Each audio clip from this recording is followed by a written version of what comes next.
Tongoniwa.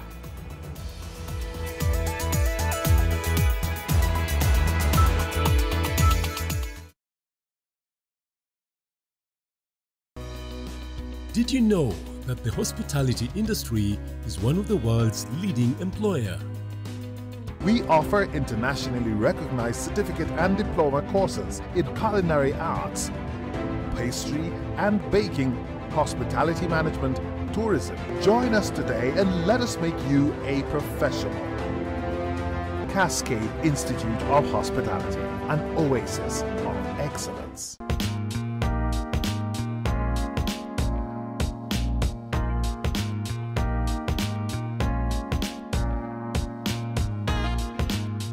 Furahia Krisi na Kidani Mabati. To place your order, call us on 0708 111 105 or 0708 111 106 or send us an SMS to 24900. Deliveries made countrywide. Tujenge Kenya na Kidani Mabati. Almost 250,000 people die on the road in Africa each year. Follow these safe steps and help save lives. Pedestrians, avoid using electronic devices, stay on sidewalks. At a road crossing, stop, look both ways, listen, and then cross. So when you're on the roads, follow these safe steps and help save lives. We all have a role to play in road safety. Together, let's make Africa's road safer.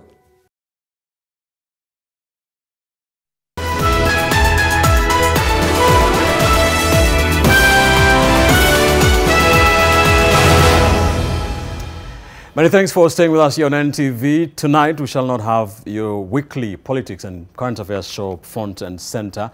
Instead, we have a special interview with the Prime Cabinet Secretary, Musalia Mudavadi. He spoke to the press earlier today about a myriad of issues. He spoke to, among others, NTV's Zainab Ismail. Listen. I want to get your thought on what you think of this dossier. First of all, I think it's hot air. Nothing but hot air. Where was this whistleblower when the matters were in the Supreme Court?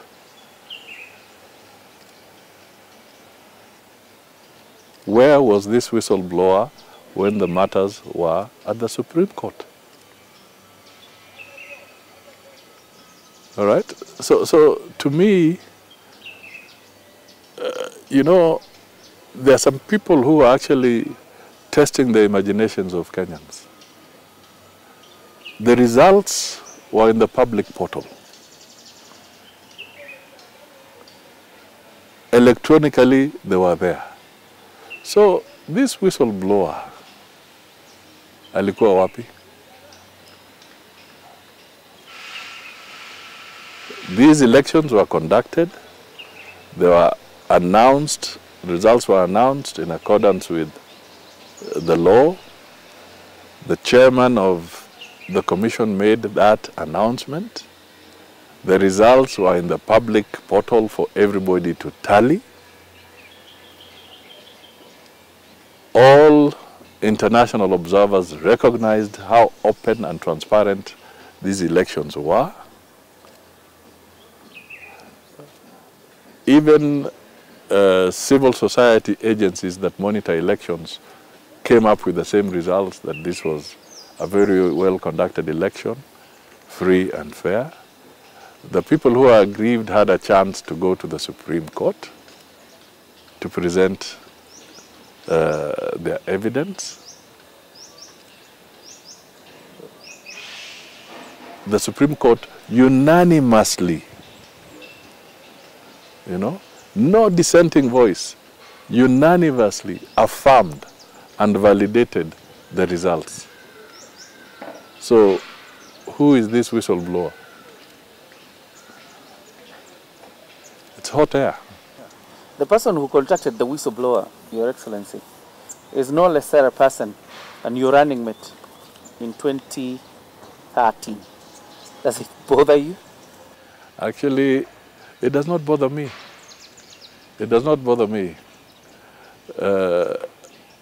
Actually, what worries me is what has happened to my friend Jeremiah Kioni.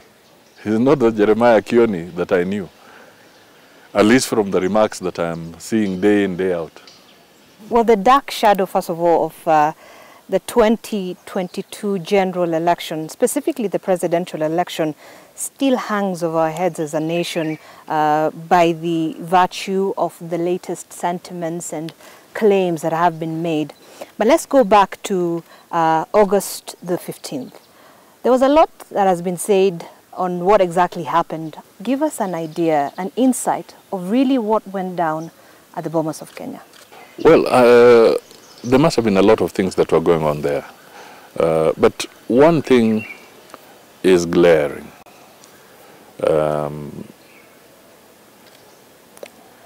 Is that the day we went there for the announcement of the results, I was there personally, and I was appalled by the fact that the podium could be invaded, and even the lectern that was being used where the speakers are, you see people hurling it off and causing mayhem in there. I witnessed some of the commissioners being injured.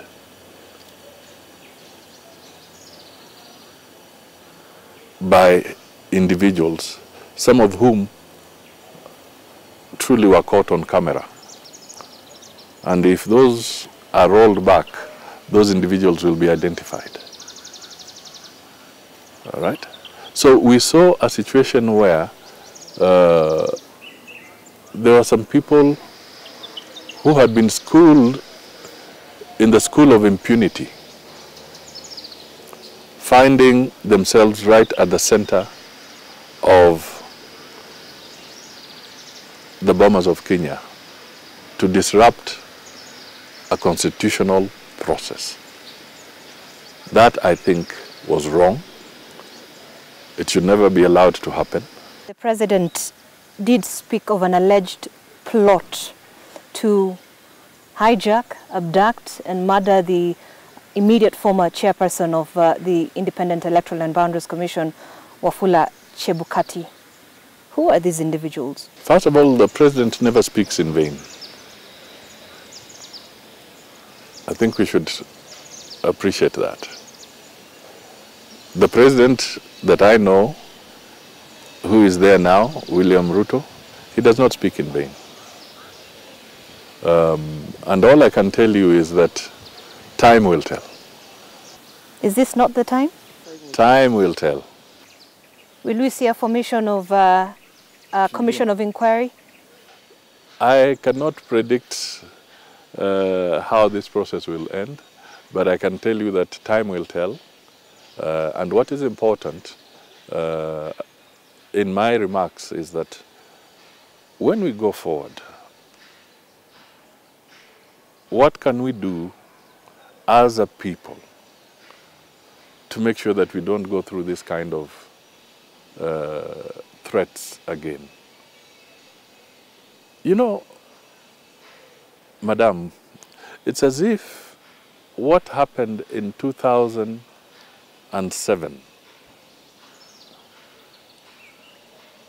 2008 elections was being forgotten or has been forgotten. And it seems people got emboldened. All right. They may have gotten emboldened because they feel nothing was done in certain circumstances after the chaos of the other elections, and they got emboldened that they think they can do it again. And I think we need, as a nation, to have soul-searching moments so that we can make things better. Do you know, let's just forget the Bomas alone. Do you know, even other IEBC officials, if you ask them, there's as much fear in the county IEBC officials as it was at the headquarters. And we keep on telling people that The other time we lost Musando. And then again, in this build-up, in this other process, we lost somebody else. These are Kenyans who are being employed to perform constitutional duties. Why do we make them live and work in fear? And that is the question that we need to answer, so that as we go forward, democracy is consolidated and we will see all these people working in the interest of the country, performing their constitutional duty, and they should be protected and safeguarded so that they're all safe. After all, it is a constitutional requirement that we must have those elections after every 5 years. We can't have a section of our Kenyans living in fear because they are employed by the IEBC. Your roles and that of Deputy President Rigathi Gachagua are quite similar. Are there any conflicts in the execution of the same? Actually, the roles are not similar. First of all, if you read the Constitution, there's the President and there's the Deputy President. I'm aware of the Constitution, and we should all be aware of the Constitution. So it is so clear that there's a President and there's a Deputy President. And unless I'm looking at a different Constitution, I know the Constitution I'm talking about, which is the 2010 Constitution of Kenya, and the roles are very clearly cut out, all right? The principal assistant to the President is the Deputy President. It is so clear. I don't know why people are having problems with this. From where I sit, I know it is absolutely clear. There are people who say it's like an elevation that has actually put you at a very high position in the country, especially in matters to do with politics. And they say that you seem to be like the alternative deputy president in matters to do with the politics. This thing is very interesting. First of all, let me just try and help. As I want to come back to that question, that point I made, that I'm very clear that the Constitution has defined the presidency in the context of the president and the deputy president. Those are constitutional provisions. And my friend, let me ask you, you know this narrative, I don't even know where it's coming from. But when you look at me as an example, show me any scars. Have I been injured? Because there's a narration, a narrative that is going around that, oh, the office of the Prime Cabinet Secretary is in a tiff with the Deputy President. Let me ask, do you see any injuries on my body? Perhaps what they mean maybe is political. I don't see. Politically, you seem now very strong. Yes, but I'm also speaking figuratively, that there are no injuries. And so this is, there's somebody who is being very imaginative, but in the wrong direction, yeah, in my view. I see my role as complementary, all right? And I've been in government long enough in the past to understand, whether you may call it statecraft or understand what, to understand that when you're in government, you work as a team, okay? And we are working as a team. So I hope I can allay those fears. That's why I've not even been commenting about it until today, okay? Because I thought it will just fizzle off on itself. Hopefully it will from today. But the point I wanted to say is that we can work together. My roles as defined in the executive order, number 1, are very clear. all right? And if there was any cross-cutting issue, there are mechanisms of dialogue internally that we can use to resolve those issues. So there's no problem. And if you read the executive order, it is very specific to assist the president and the deputy president in the coordination of government business. So I know very well that I'm assisting the president and I'm also assisting the deputy president.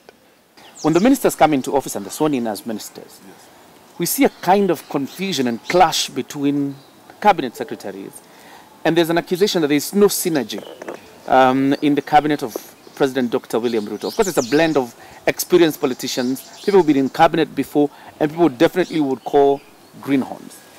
After the retreat that you had in Nanyuki, do you think finally we shall see some form of synergy in ministries, so much so that you don't see a cabinet minister speaking about issues that belong to a different docket? One of the things I intend to pursue from my office as the Prime Cabinet Secretary is to make sure that we are not working in silos. Just because you are the Minister for Agriculture and you think there's an issue in the Ministry of Water, don't sit back and say, let the one in water collapse and allude. It's your responsibility to converse with your colleague in the other area so that you can correct whatever needs to be corrected, because it is service to the people of Kenya. So we must work as a holistic government. Secondly, I also want to push the whole principle of an open government. And a government that will be more forthcoming,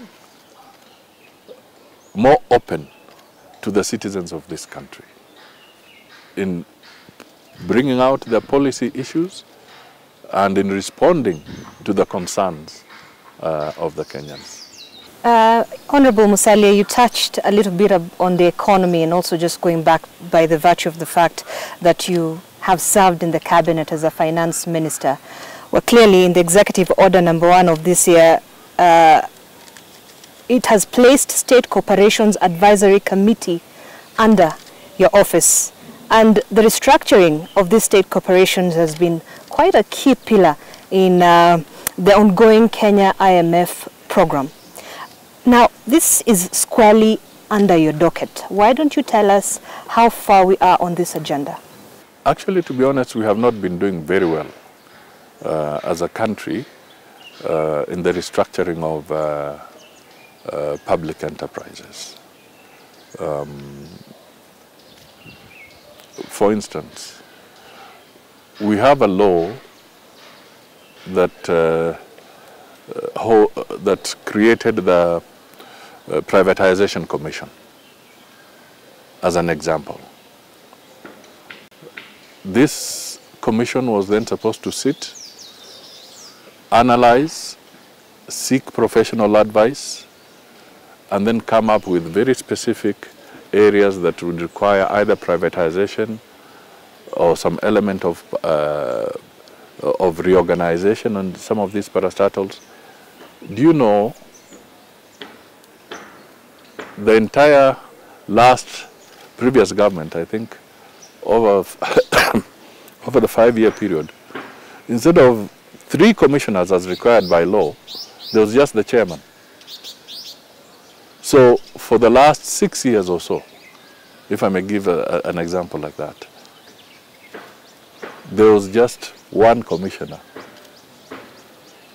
at the Privatization Commission, which means the body did not function. There was never a quorum and there was nothing that moved. So we are lagging behind. And these are some of the issues that we now must relook at afresh. They may require legislative adjustment again to make sure that we can correct some of these. Was it a legislative issue, or was it just some lackluster administrative processes that generated that problem. So these are issues that we look at. And going forward, some painful decisions will have to be made. Maybe some of these parastatals will have to be shut down as we go forward. To the best of my record, there may be almost 300 state corporations that exist. So we will really have to look into it and figure out, can they justify their existence? So some hard decisions are on the way. In terms of accessing loans, multilateral lenders, and I'm sure you're very conversant with this conversation having served as finance minister, the loans are friendly. But there's a hitch to it because the people who are arguing out of accessing loans from IMF and World Bank, that in a way at the back door they are dictating economic policy or fiscal policy for this country. Is that so? Are you aware of that? First of all, I want Kenyans to know that you are members of the IMF. And you are members of the World Bank. If you go back into history, when the United Nations was being formed, there were agencies that were formed within the umbrella of that conversation. There were those that focus on economic issues, and that is the World Bank and the International Monetary Fund. All right? There are those that focus on health issues, that is the WHO. There are those that focus on environmental issues, and that is the UN, UNEP, and they're headquartered here. There are those that focus on labor issues, and that is the ILO.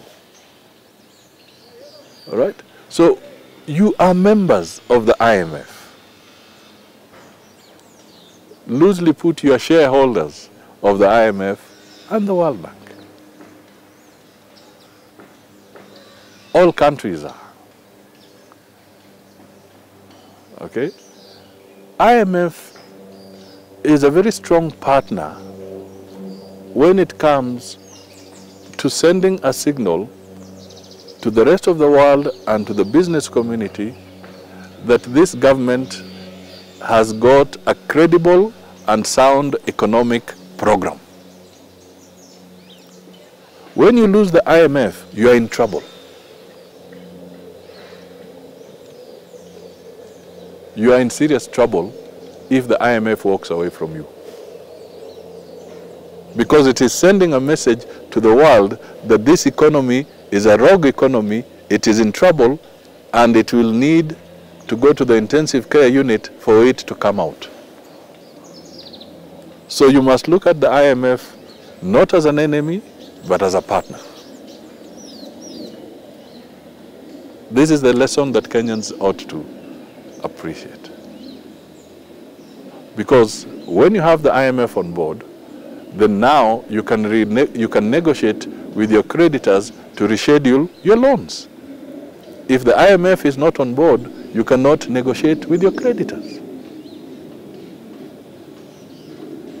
So they are, loosely put again, a rating agency. They are the stamp of approval to your economy. And this is what is all over. So we need to figure out how to work with them. The Kenya Kwanza government was voted on the basis of kazi ni kazi, pesa mfukoni.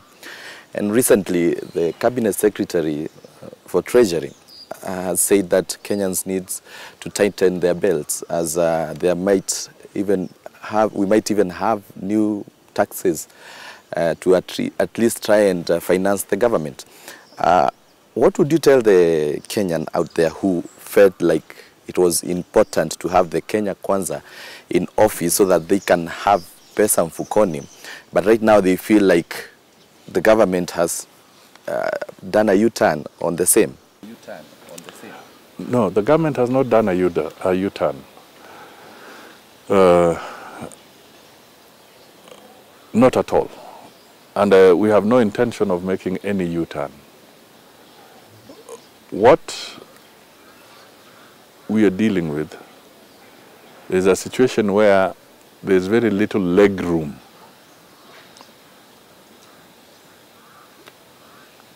for maneuver on certain things, because the economy is in a tight spot.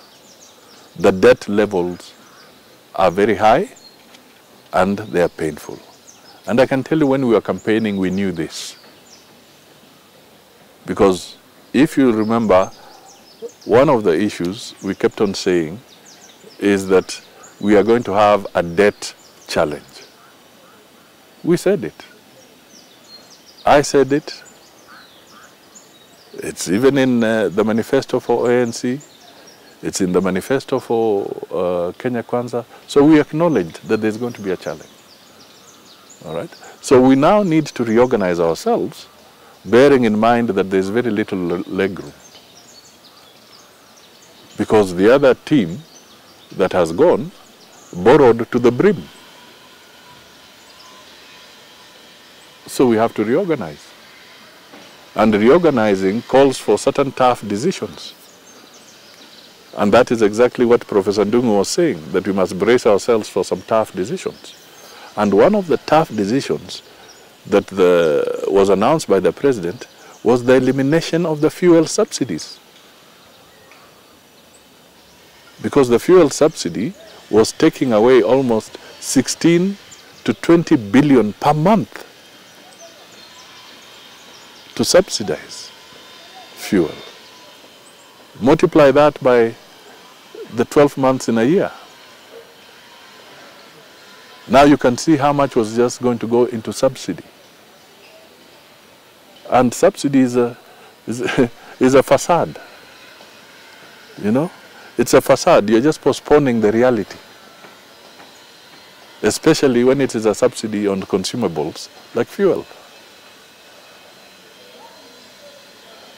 It is a facade. It gives you the impression that everything is okay. But in reality, you're just postponing the problem. So one of the issues that had to be, the decisions that had to be made was to terminate that subsidy. He announced a 300 billion cutback on expenditure. That means identifying across the board programs that can be deferred and maybe taken up a little later. So these are the painful decisions that we have to make. But it also shows that we don't want to sugarcoat and cheat Kenyans that all is okay. All is not okay. But we're not going to give up. We have to navigate systematically and help Kenyans get out of this difficult situation. Yesterday, the government unveiled its first budget policy statement draft. Taking a look at that draft, it also talks about the integration of the Kenya Revenue Authority with telecommunication firms to be able to enhance revenue collection in the country. And many have started asking the question, is this really a pro-hustler move? It is a move that would help in closing loopholes. All right? Technology is the one that will help us increase our revenue collection. There's still a lot of pilferage, even as we speak today. And it's only through technology that we shall close the gap in terms of where there are revenue losses from time to time. For instance, if it was the betting companies, that is one of the areas that that you may be referring to as an example. How and when do you collect tax? So the idea is, can you be more efficient, identify areas where there can be convergence or cooperation between some of these companies and the government to increase revenue collection.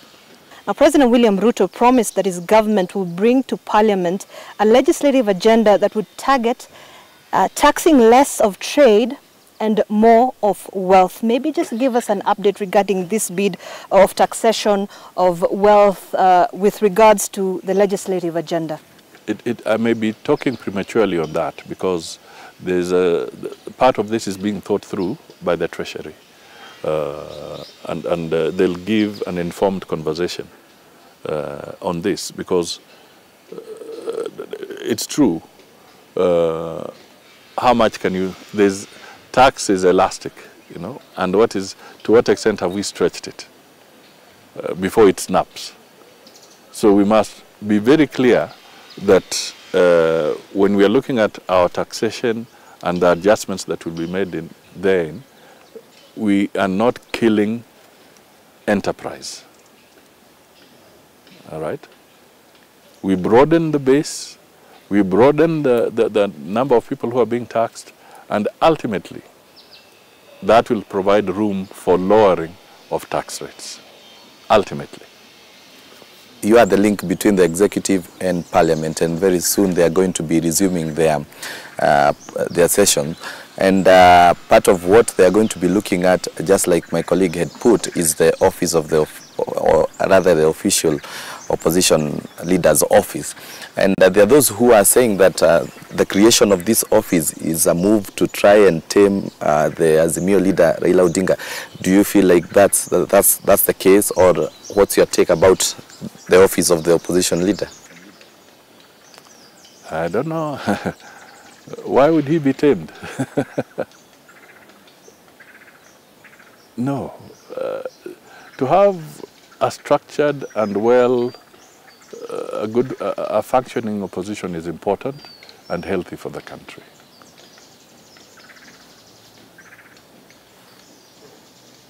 The whole issue of where we landed, and thank God that the election has broken that cycle, is because opposition had been emasculated, if I may put it that way, towards the last regime.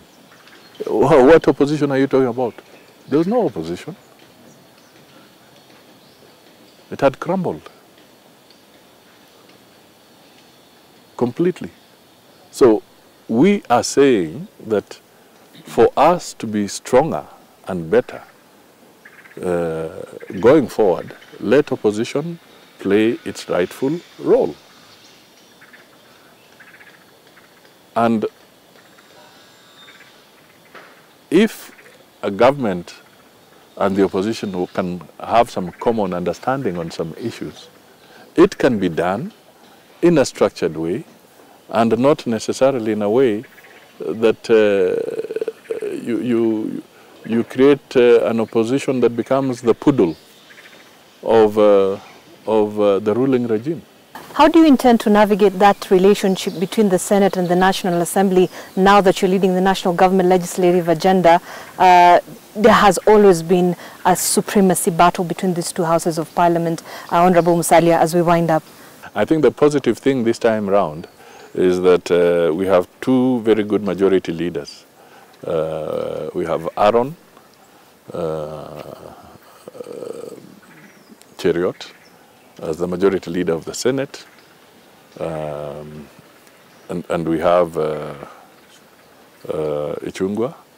I've interacted with these people. They're ready to dialogue.